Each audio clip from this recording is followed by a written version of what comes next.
ultimately President Trump at this point, the only person who can push back on Putin. So the feeling on the ground is a lot of anxiety.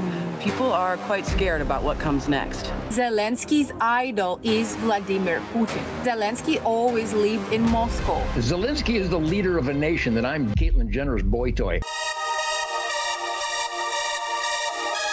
As I looked across all of media and everyone saying the same thing about Zelensky and Ukraine, I found some unique sources with unique points of view, especially points of view of Ukrainians that are horrified at what Zelensky did. Welcome to the Doug Tenaple channel. This is where the happy patriots are. I hope you've subscribed and leave a comment below. That's how you say thank you and keep pumping this channel out. To everybody else, let's watch this. This is Indiana Congresswoman Rep. Spartz. She was born in Ukraine. So I think, you know, she probably knows something or two. When do you believe the war will end? Ooh, look at Matt Gaetz. Dude, plastic surgery. I'm glad Pam Bondi and Marsha Blackburn went to someone different. Well, listen, I think, you know, the war will end. It depends, you know, on which conditions. But unfortunately, the more, you know, Zelensky is trying to do damage to the Ukrainian people, and the worse is going to end it up. Because ultimately, President Trump, at this point, the only person who can push back on Putin, you know, and have tried to deter Putin from demanding even more and more. Unfortunately, everyone was doing grandiose statement how evil Putin is, including Biden and Zelensky, but didn't get the country ready. Don't even have weapons to fight Russians. Russians even, you know, have a lot of garbage, but they have quantities. You know, they have their own problems, but they have quantities of garbage. These people have nothing. And then now they send people to die from nothing on the front line. So President Trump is his only hope, but when he puts him in that position, he disrespects him. Okay, we're going to need a translator for that. I think what she's saying is the Ukrainian, in a way, the Ukrainians, they fear Zelensky is putting them into war, and they're looking to Trump to bring peace. And I think Trump is the American president who is more horrified by the actual body loss in war than probably any president in recent history. Probably going back the last 100 years. He is, in this sense, he's a very different kind of statement that I don't think he even fully understands or fully grasps or fully agrees with, like, just war theory, that you send American young boys' bodies and you grind them up and you kill them in war to do statecraft around the world. We have bases in, you know, probably over 100 countries, our military on the ground to maintain the peace. NATO, Ukraine is not a member of NATO, so we have no obligation to them at all. It's none of our business. It's Europe's business, if anything. And if they want to continue this war, they should do it. But the UK people are counting on something different. And here's my proof. These are the big naysayers of Zelensky, and they're Ukrainian. So this is Ukrainian shocked at White House talks collapse under utter mayhem. It's an extraordinary press conference there. I've never seen anything like it. I mean, what do you think the reaction's going to be like in Ukraine? It certainly was. I can tell you just here on the ground,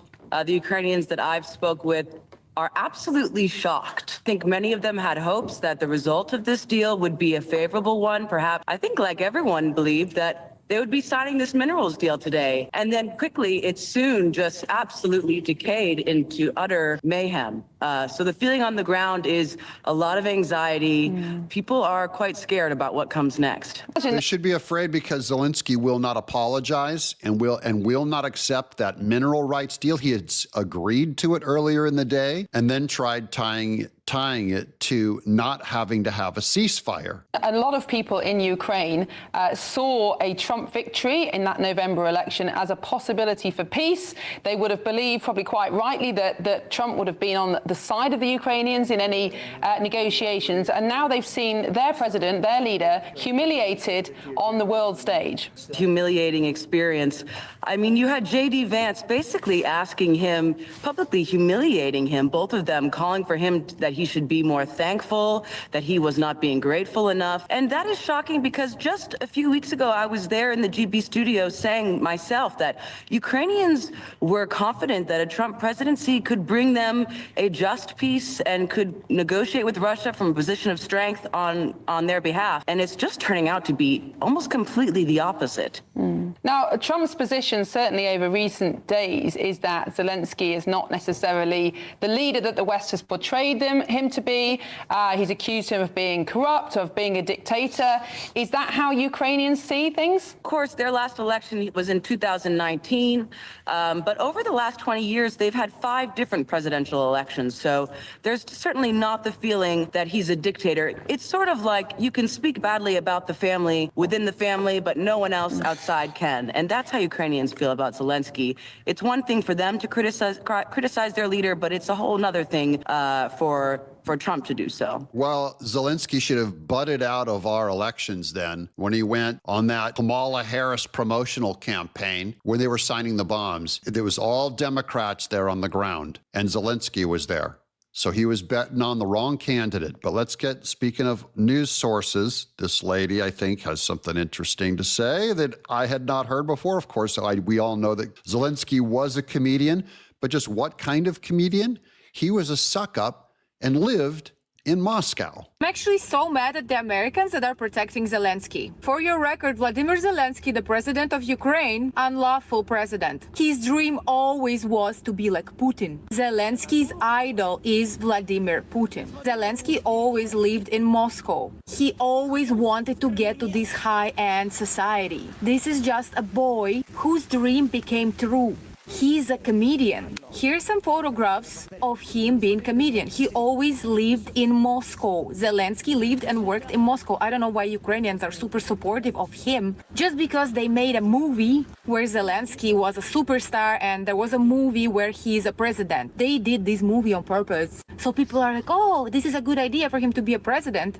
It's marketing. He's an actor, comedian. He used to be on the stage. And when he was on the stage, the best of honor for him was when Putin was watching him. There was a comedy show in Russia that's called KVN. How I know? Because I'm a singer. I was also there and singing there, for your record, okay? And when you're saying that Zelensky is so good for Ukraine, this person has nothing to do good with Ukraine or Ukrainian people. He was also LGBTQ music band participant. I'm not saying that it's bad, whatever. The music was... I'm saying it's bad. Look at him. That's Zelensky dressed in black leather. Cool, actually, I loved it when I was younger. And if you Google Kazaki music band, exactly how it is, on the screenshot, you can watch his music videos. And I've watched it. It's disgusting. He's a big LGBTQ weirdo. Now, here's one that you didn't expect me to quote. This is from Professor Communist Noam Chomsky warned NATO pushing up to Russia's borders in 2014 coup made Ukraine's tilt toward the West unacceptable to Russia. This is under Barack Obama. Noam Chomsky and Europe pushed into, they went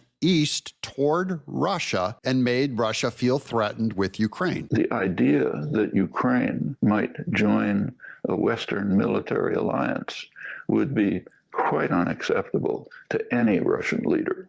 This goes back to 1990, when the Soviet Union collapsed. There was a question as to what would happen with NATO. Gorbachev agreed to allow Germany to be unified and to join NATO.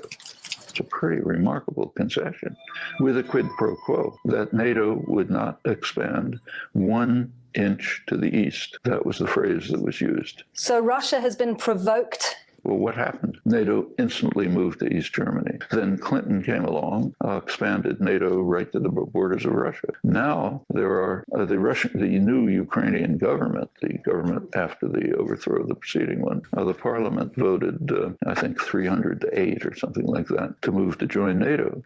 So they're all joining NATO. That's an enemy of Putin. The whole goal of NATO is to push back on Putin, which I'm fine with. But then don't get upset when Putin gets upset. He knows what you're doing. We're threatening him from the West. Now, here's the coolest thing ever is I really wanted to hear, I don't know about you guys, but I really wanted to hear from Ted Nugent. Number one, you're speaking truth, logic, and common sense. What a target-rich environment for the A-10 warthog of real America to crush so-called leaders of nations. If Zelensky is the leader of a nation, then I'm Caitlyn Jenner's boy toy. I mean, this little punk finally got his ass handed to him by a real president, a real commander-in-chief, and a real vice president. My phone is blowing up because people in the asset column of America, working hard, playing hard America, we are rejoicing rejoicing that we got an ass kicker in the White House instead of Mitt Romney bringing a doily to a gunfight.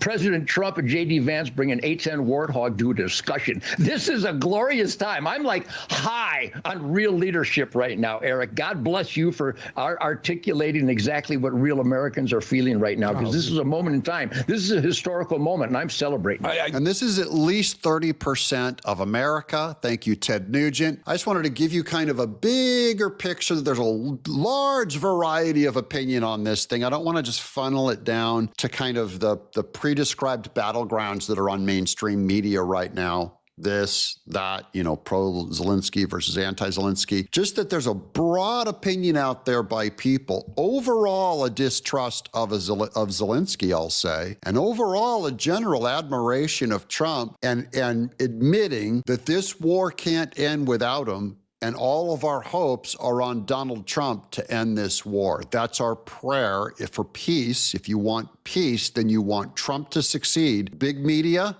warmongers, and anti-Trumpers do not want peace. They want a giant, prolonged war that, frankly, I think they can make money on. But they're too chicken to actually end this war, and they're too chicken to actually embrace peace.